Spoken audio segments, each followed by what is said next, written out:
you spoke earlier about being financially free, or you mentioned financially free.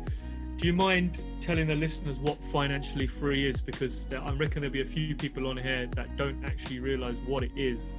So to you, what is financial freedom? For me, it's not having to trade time for money. That's what financial freedom is to me.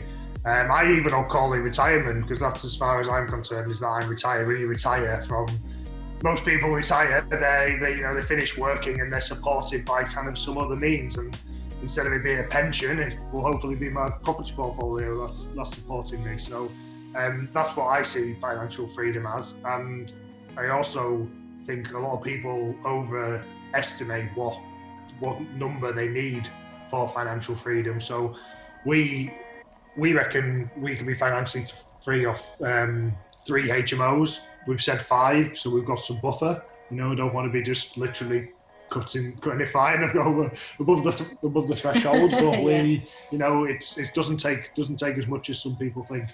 Yeah, to become financially free. Yeah, I totally agree with you there, because I was kind of, when I first looked at financial freedom targets, I was adding all this nonsense into it.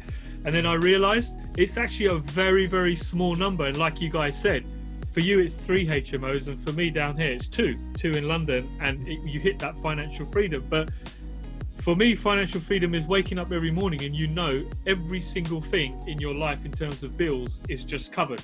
And that can be a relatively small figure.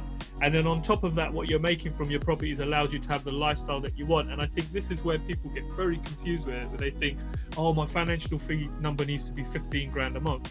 Well, no, it doesn't really need to be 15 grand a month.